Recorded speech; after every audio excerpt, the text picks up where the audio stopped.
Hello students, welcome back. हम अब पढ़ेंगे कोई बार मैग्नेट है, उसको अगर एक यूनिफॉर्म मैग्नेटिक फील्ड में मतलब एक समान विद्युत इसमें चुंबकीय क्षेत्र में रख दें तो उस पर कितना टॉर्क लगेगा। टॉर्क को हिंदी में बोलते हैं बल आघूर्ण। ठीक है, तो ये कोई एक मैग्नेटिक फील्ड है, यूनिफॉर्म है। यूनिफॉर्म की क्या पहचान होती है? जो मैग्नेटिक फील्ड लाइंस होती हैं वो पैरेलली इक्वल डिस्टेंस पर होती हैं। ठीक है, अभी यहाँ पर मान लीजिए मैंने एक बार मैग्नेट को किसी थीटा एंगल पर रख दिया, सपोज ऐसे रख दिया, तो उस पर कितना टॉर्क लगेगा वो हम कैलकुलेट करना चाह रहे हैं, राइट।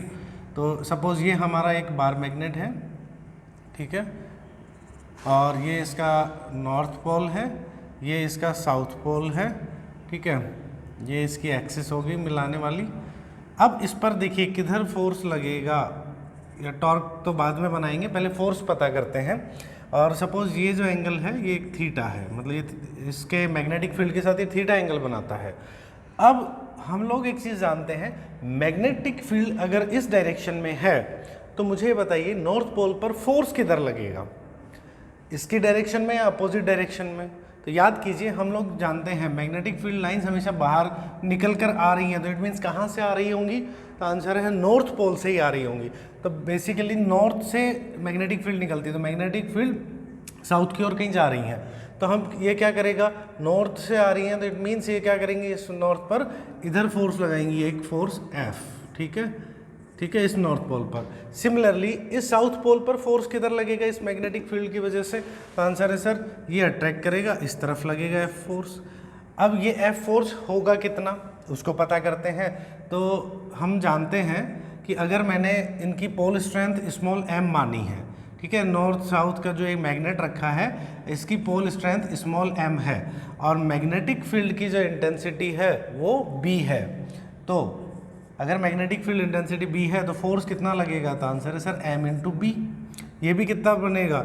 एम इंटू बी, क्योंकि पोल स्ट्रेंथ सेम है और मैग्नेटिक फील्ड जो है वो भी यूनिफॉर्म है, यहाँ भी बी है, यहाँ भी बी है। अब ये बात आती है कि ये कैसे आया फॉर्मूला, तो आप जानते हैं मैग्नेटिक फील्ड इंटेंसिटी कैलकुलेट कैसे करते थे, मतलब आप चुंबकीय क्षेत्र की तीव्रता कैसे कैलकुलेट करते थे? Mu naught upon 4 pi into M upon R square. ये कैसे आया था? बेसिकली याद करो, ये ऐसे ही तो आया था। फोर्स, इस पूरे को हम क्या बोलते थे? B, force per unit strength. अब इस एम को उधर मल्टीप्लाई कर दो तो एम इंटू बी आ जाएगा। ये सेम वैसा है जैसे क्यू चार्ज पर फोर्स कितना लगता है इलेक्ट्रिक फील्ड में, क्यू ई, तो एम स्ट्रेंथ पर फोर्स कितना लगेगा मैग्नेटिक फील्ड में? तो आंसर है एम इंटू बी, ठीक है, तो ये इतना फोर्स लगेगा। Now you can see that कि अब आपके पास नॉर्थ और साउथ पोल पर दो फोर्स हैं जो कि इक्वल हैं बट डायरेक्शन अपोजिट है। अब डायरेक्शन अपोजिट है और इक्वल फोर्स होता है तो रिजल्टेंट क्या होता है? आंसर है जीरो हो जाता है। तो आंसर, अब बात आती है वो जीरो कब होता है? जब उनका लाइन ऑफ एक्शन एक ही हो। मतलब ये कोई एक ऑब्जेक्ट रखा है, इसको इधर 5 न्यूटन से पुश करता है और इधर भी एक आदमी 5 न्यूटन से पुल करता है, तो क्या होगा? Cancel out. क्यों? लाइन ऑफ एक्शन, क्रिया रेखा एक ही है। अब अगर मैंने बोला ये वाला व्यक्ति 5 न्यूटन इधर खींचता है और ये वाला व्यक्ति 5 न्यूटन से इधर खींचता है, क्या ये कैंसिल करेंगे? आंसर नहीं है, इसको ऐसा घुमा देंगे। तो ऐसा घुमाना ही सीखा हुआ है हमने पहले से ऑलरेडी। तो टॉर्क जो है, बल आघूर्ण क्या करता है? रोटेशन करवाता है। और वो कब बनता है? तो आंसर है सर वो तब बनता है जब दो फोर्स जो उनकी लाइन ऑफ एक्शन अलग अलग हो। तो देखिए ये एक फोर्स इधर लग रहा है, एक फोर्स इधर लग रहा है, तो डेफिनेटली ये कपल ऑफ फोर्स बनाएंगे, मतलब बल युग्म बनाएंगे, और जो क्या क्रिएट कर देगा, क्या पैदा कर देगा? बल आघूर्ण, टॉर्क। तब टॉर्क जो है, या बल आघूर्ण बोलते हैं आप, टॉर्क क्या होगा? फोर्स एनी ऑफ दीज, कोई भी फोर्स, क्योंकि दोनों सेम ही है, force into perpendicular distance, force multiply perpendicular distance between both force, दोनों फोर्सेस के बीच में परपेंडिकुलर डिस्टेंस जो कि हमें कैलकुलेट करनी पड़ेगी, राइट। ये एंगल थीटा है, याद रखिए। देखो परपेंडिकुलर डिस्टेंस कैसे निकालें? ये एक लाइन ये रही, एक लाइन ये रही, यहाँ से मैंने एक परपेंडिकुलर ड्रॉ किया और यहाँ से मैंने इसको आगे बढ़ाया, ये यहाँ कहीं कट करते हैं, that is O, O point आ गया ये, ठीक है। अब मेरे को ओ एन चाहिए, ठीक है, तो ओ एन जो है वो उसमें लिख देता हूँ मैं। टॉर्क क्या होगा? फोर्स है m इंटू बी इंटू, और परपेंडिकुलर डिस्टेंस क्या है ON, तो एम बी तो क्या है फोर्स की वैल्यू, परपेंडिकुलर डिस्टेंस ON। अब ON की वैल्यू चाहिए, निकाल देंगे इस ट्राइंगल में, ट्राइंगल ONS, ठीक है, ये ONS ट्राइंगल बन गया। इसमें साइन थीटा लगाइए, साइन थीटा क्या होगा, बेसिकली ये जो एंगल है ये थीटा हो गया क्योंकि ये पैरेलल है इसके, और ये वाली लाइन मैग्नेट जो है थीटा एंगल बनाता है, तो OS और NS के बीच थीटा एंगल है, तो साइन थीटा क्या आएगा बेटा, तो आएगा ON अपॉन NS या SN, ठीक है, और इसकी वैल्यू पुट कर दो ON। NS की वैल्यू जो है ओके हमने लिखी नहीं है, हम जानते हैं दोनों पोल्स के बीच में लेंथ कितनी होती है, L 2L होती है, हम प्रीवियस लेक्चर में पढ़ चुके हैं। सो ON की वैल्यू क्या आ गई, 2L साइन थीटा, ये वैल्यू आई कि नहीं आई, ये एक अलग से कैलकुलेशन की हमने ON की वैल्यू निकालने के लिए। ON की वैल्यू पुट कर दो, torque equals to M B into 2L sine theta, ये वैल्यू आएगी।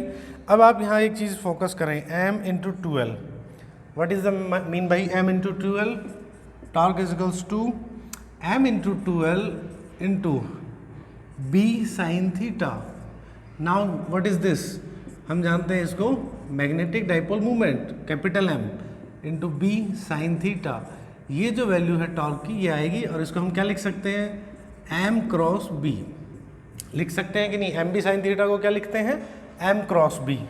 तो आप लोग एक चीज़ जान गए, टॉर्क है जो ये वेक्टर क्वांटिटी है ही ऑलरेडी जानते हो, और उसकी वैल्यू क्या आई, एम बी साइन थीटा, ठीक है, ये इसकी कैलकुलेशन है, इतना टॉर्क लगता है। अब कुछ इसके पर्टिकुलर केस पढ़ लेते हैं कि ऐसा हो तो क्या हो, मतलब एंगल पे डिपेंड करता है ये, अभी एक बार करके देख लेते हैं, ठीक है। अगर मैंने बोला if theta equals to 0 degree, theta 0 का मतलब ये एंगल थीटा 0 कब होगा, जब ये ऐसे हो जाएगा, नॉर्थ पोल इधर साउथ पोल इधर। अब कोई टॉर्क लगेगा क्या, खुद सोच के देखो, ये इसको ऐसे घुमा के सीधा ही इसमें मैग्नेटिक फील्ड की दिशा में अलाइन, मतलब इसी दिशा में तो लाना चाहता ही है, तो ये थीटा इजकल टू 0 डिग्री हो गया। सो क्या आ जाएगा फॉर्मूला में, देखो टॉर्क इजकल्स टू साइन 0 की जगह 0 रखेंगे तो टॉर्क 0, तो ये बात सही है, टॉर्क नहीं लगेगा।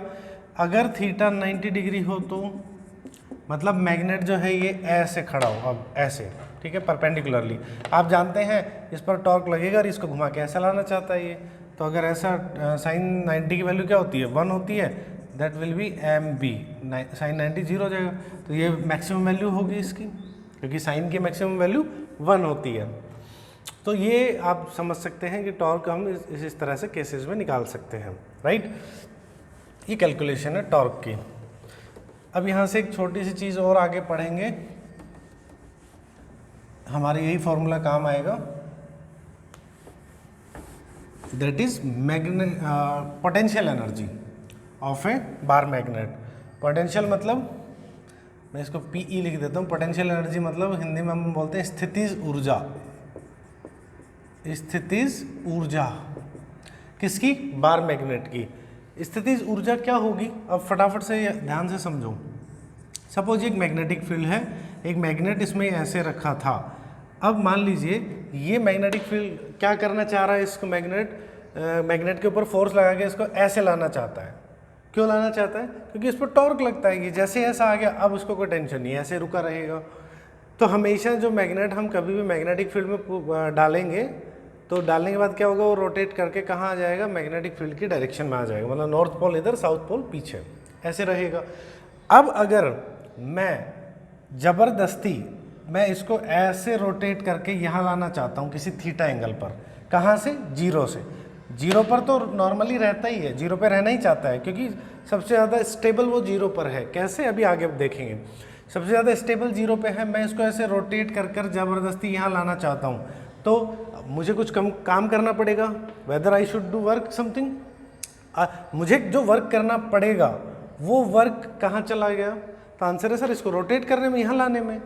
अब जैसे ही मैं यहाँ से छोड़ूंगा तो क्या करेगा, ये एकदम से ऐसे वापस आएगा, तो मेरा जो वर्क था वो कहाँ स्टोर हो गया, मतलब हमने इसको 0 से थीटा एंगल पर रोटेट करने के लिए जो एक्सटर्नल वर्क किया मैंने, वो कहाँ स्टोर हो गया, वो इसकी पोटेंशियल एनर्जी या स्थितिज ऊर्जा के रूप में संचित हो गया या स्टोर हो गया।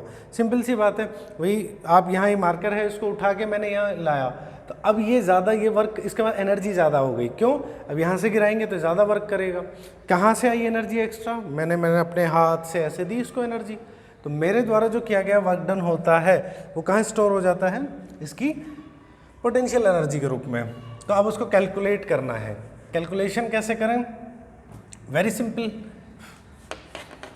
पोटेंशियल एनर्जी क्या होती है? तो आंसर है जो मैंने वर्क किया वो पोटेंशियल एनर्जी है, तो मेरे द्वारा किया गया वर्क डन निकाल लें, बस सिंपल। अगर सपोज करो, पहले तो बात, वर्क डन का फॉर्मूला क्या होता है? वर्क क्या होता है बेटा? वर्क होता है फोर्स इनटू डिस्प्लेसमेंट। ये बेसिक फॉर्मूला पढ़ा है आपने। अब रोटेशनल मोशन की बात करते हैं, क्योंकि यहाँ पर रोटेशन वाली बात हो रही है, डिस्प्लेसमेंट नहीं हो रहा है। तो रोटेशन में क्या होता है? फोर्स की जगह हम क्या बोलते हैं? इसकी जगह टॉर्क आ जाना चाहिए, डिस्प्लेसमेंट की जगह एंगुलर डिस्प्लेसमेंट। फॉर्मूला वही है भाई। फॉर्मूला में फोर्स की जगह अब क्या लग रहा है? टॉर्क लग रहा है। और लीनियर डिस्प्लेसमेंट की जगह क्या हो रहा है? एंगुलर डिस्प्लेसमेंट, कोणीय विस्थापन हो रहा है। तो ये फॉर्मूला हमारा काम आएगा, वर्क डन इतना होना चाहिए, ठीक है, टॉर्क इनटू थीटा। सो अगर मैं बोलता हूँ कि इसको डी थीटा स्मॉल एंगल से घुमाना है तो कितना वर्क करना पड़ेगा? Small work, that will B torque into D theta, छोटा सा वर्क। और अगर कंप्लीट वर्क करना है कहाँ से कहाँ तक घुमाने में, तो आंसर है 0 डिग्री से थीटा डिग्री तक घुमा के लाने में, रोटेट करने में वर्क करना है। तो 0 से थीटा इंटीग्रेशन कर दो, छोटे से डी थीटा के लिए इतना वर्क, टोटल के लिए इंटीग्रेशन आ गया। टॉर्क की वैल्यू क्या होती है बेटा? ये वर्क डन क्या कैलकुलेट कर रहे हैं हम? ये वर्क डन उस टॉर्क के अगेंस्ट में लेके आ रहा हूँ, क्योंकि टॉर्क ये चाहता है इधर करे, मैं इसको अगेंस्ट घुमाना चाहता हूँ, उतना ही मेरे को वर्क डन करना पड़ेगा। तो इंटीग्रेशन 0 टू थीटा, टॉर्क क्या होगा? M B sine theta into D theta. M B constant, ठीक है, और साइन थीटा का जो इंटीग्रेशन होगा वो क्या होगा? माइनस कोस थीटा, और लिमिट से वो 0 से थीटा डिग्री पर है। अब लिमिट की वैल्यू पुट कर दो, M B minus cos theta की जगह थीटा माइनस कोस 0, ये आएगा भाई। Upper limit minus lower limit, तो लोअर में भी माइनस कोस वाला तो साथ ही रहेगा उसके। कोस क्या आ जाएगा? ये हम यहाँ लिख लेते हैं, W equals to M B, यह आ जाएगा माइनस कोस थीटा प्लस 1, क्योंकि माइनस माइनस प्लस हो जाएगा और कोस 0 1, तो ये बेसिकली फॉर्मूला क्या बन गया? M B 1 minus cos theta. ये हमने प्रूव किया। बेसिकली ये फॉर्मूला यहीं तक है।